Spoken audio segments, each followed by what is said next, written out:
Parfois, tu vois une marmite est fermée, mais tu ne sais pas, tu ne connais pas le contenu. Mais le fait de ne pas connaître le contenu, ça va te permettre d'imaginer ce qu'il y a dans la marmite. C'est la même chose avec un couple. Dans un couple, les gens qui vivent à l'extérieur du couple ne savent pas comment ça fonctionne, ne savent pas les problèmes qu'il y a dans le couple. Les gens vivent toujours dans l'illusion d'un couple parfait. Les gens vivent toujours dans l'illusion que le couple c'est un long fleuve tranquille. Les gens ne connaissent jamais ce qui se passe à l'intérieur du couple parce que quand tu rencontres une femme pour la première fois, tu te fais une idée. Tu la vois juste parfois épisodiquement. Parfois vous vous côtoyez, vous apprenez à vous connaître. Mais s'il faut vivre avec la même femme tous les jours, tous les soirs, toutes les heures, toutes les minutes, toutes les secondes,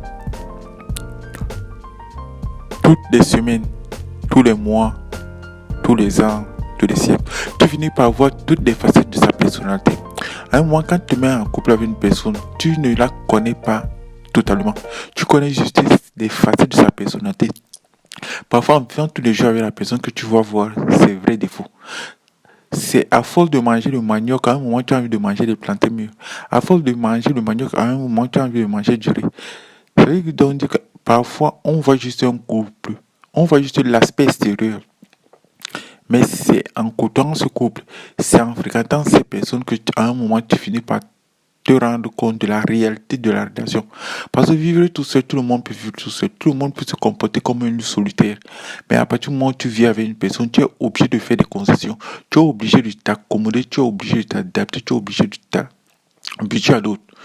Tu fais avec l'autre. Tu fais avec son histoire, tu fais avec son passé, tu fais avec ses blessures, tu as fait avec sa personnalité, tu fais avec son éducation, tu fais avec son caractère. Parfois, les gens ont l'habitude de dire que tout ce qui se ressemble s'assemble.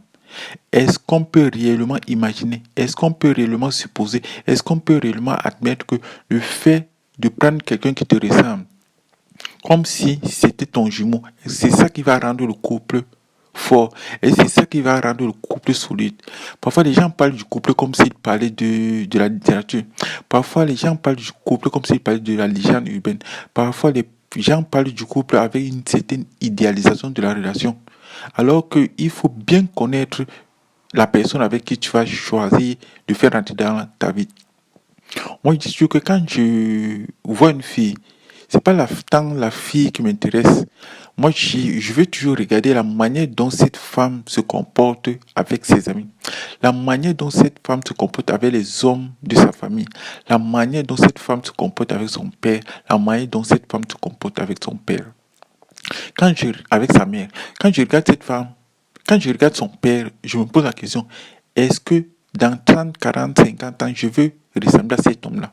Quand je regarde comment sa mère traite son père, je me pose la question, dans 10, 20, 30, 40 ans, est-ce que je veux que cette femme-là me traite comme ça? Quand je regarde comment son père a vieilli, je me pose la question, dans 10, 20, 30, 40 ans, est-ce que je veux vieillir comme cet homme-là? Quand je vois comment son père a réussi, je me pose la question, dans 10, 20, 30, 40 ans, est-ce que je veux réussir comme cet homme-là? À un moment, il faut avoir le sens de l'observation. Nous vivons dans des sociétés où on doit apprendre à observer. On doit apprendre à analyser l'environnement. On doit apprendre à analyser des faits et gestes. Les gens ne vont pas forcément te dire la vérité. Les gens ne vont pas forcément se livrer à toi. Les gens ne vont pas forcément te dire leur jardin secret. Donc, tu as intérêt à ouvrir les yeux. Tu as intérêt à observer. Tu as intérêt à analyser. Lorsque tu as fait ton devoir d'observation, d'analyse, alors tu dois prendre une décision. Tu dois prendre une décision parce que tu es un homme. Un homme doit prendre une décision parce que c'est en prenant une décision que tu affirmes ta masculinité. C'est en prenant des décisions objectives. Pas des décisions basées sur des émotions. Pas des décisions basées sur juste la tête charnelle. Pas des décisions biaisées. Tu dois prendre des décisions. Et quand tu prends la décision, prends la bonne décision parce que lorsque tu prendras la décision de mettre une bague à cette fille, elle t'appartiendra. Quand elle t'appartient, alors tu ne pourras plus faire machine en arrière. Tu auras fait un choix. Et ce choix-là, il faudra l'assumer. Et ce choix-là, il faudra que tu ailles jusqu'au bout. Et après tout, le plus important, c'est que tu sois heureux. Le plus important, c'est que tu essaies de la rendre heureuse. Le plus important, c'est que tu sois un homme. Je vous remercie de m'avoir écouté. À la prochaine.